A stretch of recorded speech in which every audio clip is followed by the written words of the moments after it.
وايه الحلاوة دي وايه الطعامة دي؟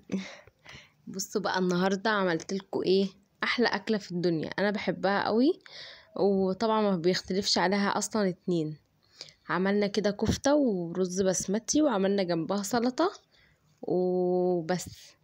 كنت بقى اليوم كنت بجد مفرهدة خالص، ما كنتش نمت طول الليل. كان يزن تعبان وكده فمعرفتش انام كويس، فكنت مفرهدة خالص بقى. فيدوبي بقى ايه نزلت السيد كده الدرس ورجعت دخلت على الاكل على طول، حتى مش زي ما انتم متعودين معايا يعني ايه. عملت المطبخ ولا الكلام ده. المهم بقى نبدأ كده الفيديو، نصلي على النبي ونقول اللهم صل وسلم وبارك على سيدنا محمد وعلى اله وصحبه اجمعين. وحشتوني قوي قوي من الفيديو اللي فات، مع انكم كلكم مقصرين معايا، بس ايه انتوا حبايبي برضو هغفر لكم يعني. المهم دخلت كده بقى على المطبخ على طول. طلعت كده بقى ايه البصل اللي انا هستعمله وقلت بقى اجهز الاكل على طول، لان اصلا متاخره وفي نفس الوقت اصلا مودي ايه مش احسن حاجه. كنت عايزه اخلص وان انا مثلا ايه استنهز الفرصه ان جوزي قاعد وكده وايه اغفل ساعه مثلا والعيال بيلعبوا قدامه وكده.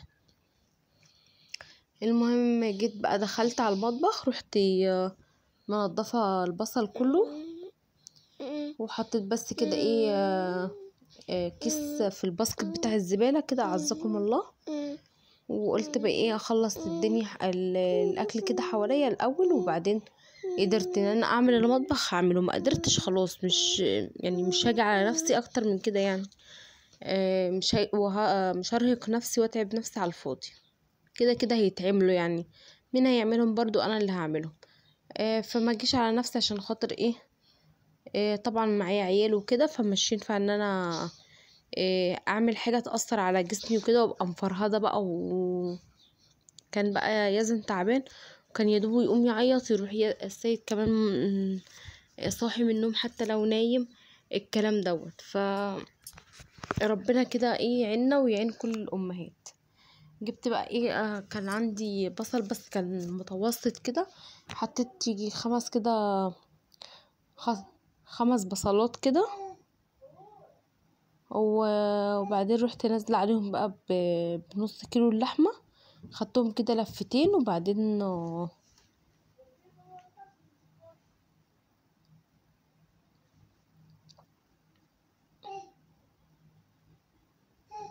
ناخد بس كده اللحمه بعد ما اتفرمت مع اللهم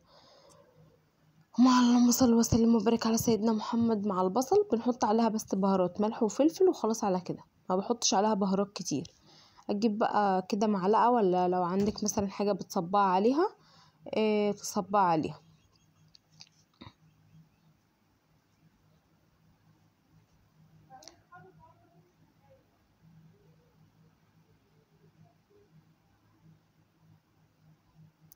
تصبع بقى الكميه كلها، انا بحب اصبعها على ظهر المعلقه كده، بتبقى مفتوحه من النص كده وبتستوي وبتبقى زي العسل.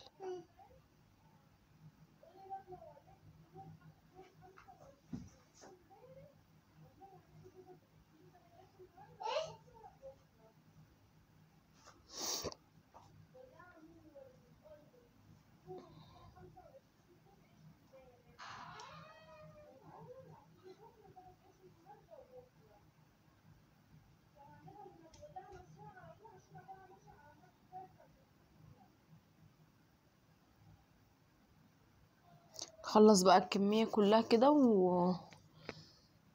ما خدتش معانا وقت كده ولا حاجه، بس عارفين بقى الوقت لما بيكون انت اصلا مفرهده مش عايزه تعملي اي حاجه، بتبقي مش عايزه الوقت يعدي ومش طايقه نفسك والكلام ده. وبالذات اصلا بجد اللي قال النوم سلطان هو فعلا سلطان، لو ما نمتيش بيبقى دماغك عامله زي البيضه الحيضه. جبت بقى هنا كنت بسيح سمنه كده على البوتاجاز عشان خاطر ما كانش عندي، فقلت ايه اسيحها كده وانا واقفه. جبت كده بقى بصلايه متوسطه، قطعتها كده رفيع خالص، شوحناها كده في معلقه هي لسه زبده يعتبر سايحه بس. فاخدت كمية كده بدل ما احط مثلا سمنة على زيت، لا حطيت هي خدت منها حبة كده وخلاص.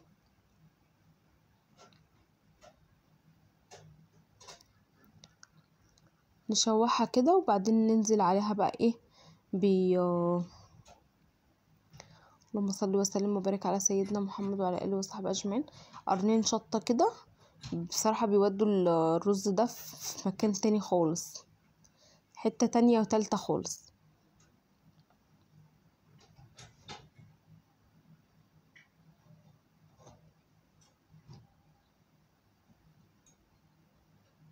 كده بس نقلبها تقلبتين كده وننزل عليها برضو بطماطميه نقطعها رفيع خالص.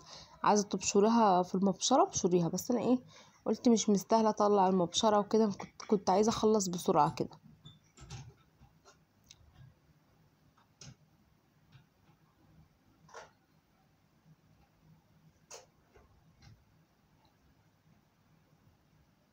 قلبتها كده بس تقلبتين وبعدين بقى انزل عليها ايه بالبهارات بقى، انزل عليها بفلفل اسود، وانزل بمكعب مرق الدجاج، البهارات اللي كانت موجودة عندي، وورق لورا، واللهم صل وسلم وبارك على سيدنا محمد. عندك حبهان حطي، عندك اللهم صل على النبي لومي حطي، عندك قرفة اللي هي العيدان دي حطي برضو عادي، بس انا ما كانش عندي حاجات من دي فقلت خلاص همشي باللي عندي وخلاص. حطيت كركم كده، ده كركم على كاري مع بعض. اظبط بقى الملح بتاعها واسيبها تغلي غلوتين عقبال ما اغسل بقى الايه الرز وكده.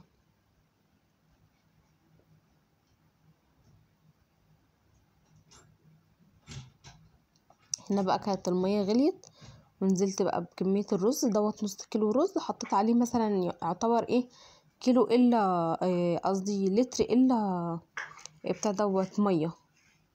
هنا بقى الكفتة كانت استوت والرز كمان استوى، وعملت كده طبقين سلطة وسخنا عيش، اللي عايز ياكل بعيش هياكل، واللي عايز ياكل برز ايه بياكل. كده كده اصلا يعني احنا بناكل رز وعيش، لان لو كلنا رز بس ما بنشبعش، بنشبع في ساعتها وشوية وبتلاقي نفسك جوعتي على طول.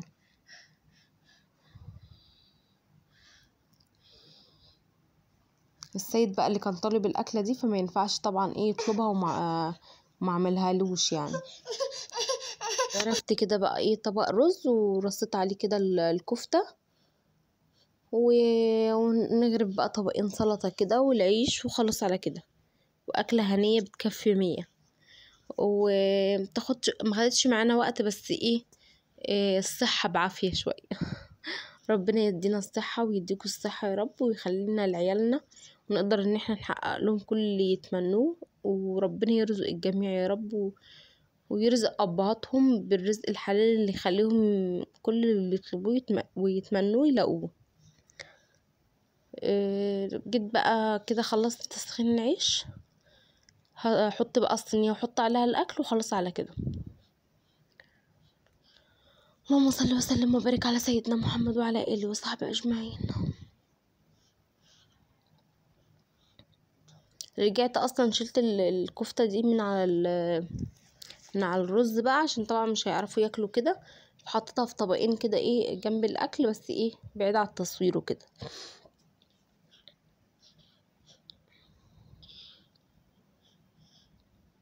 ده كان تاني يوم بقى. بصراحة نمت فعلا وما قدرتش ان انا اعمل اي حاجة، نمت وما عملتش حاجة. قمت من النوم بقى ايه روقت الشقة بره وكده، وبعد كده رحت داخلة على المطبخ وشفت اللي ورايا. عايزة بو حاضر.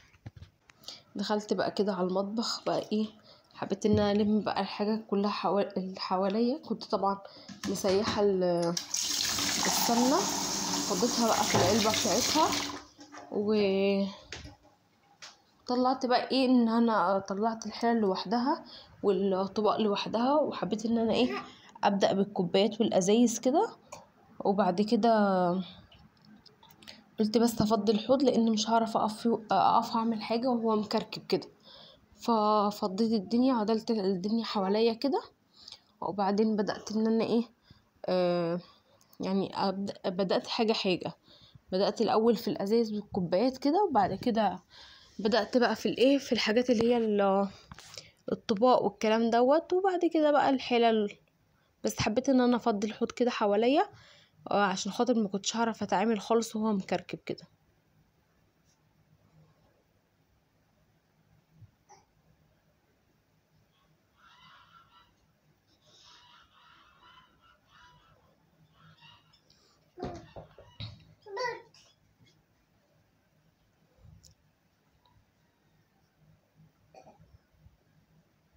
كنت اصلا كده كده كنت بعمل اكل حواليا بقى لتاني يوم.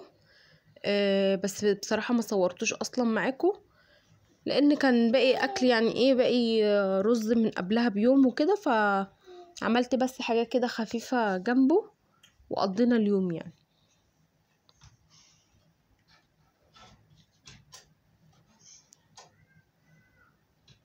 صحيت لي.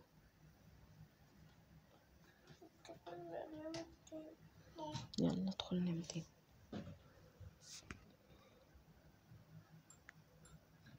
سجلكوا اصلا الفيديو الساعة 7:30 الصبح.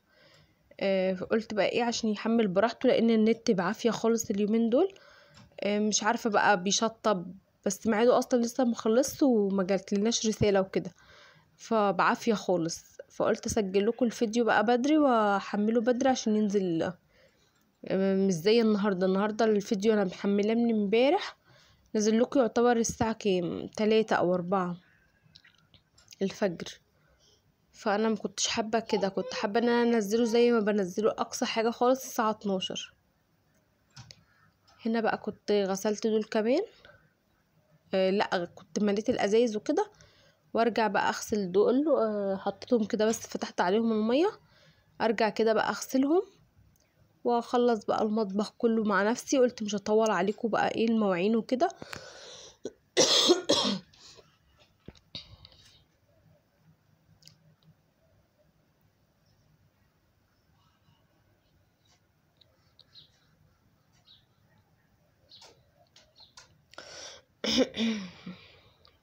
مش عارفة شرقانة كده، مين بيجيب في سيرتي؟ اللي يجيب سيرتي يحتار حيرتي.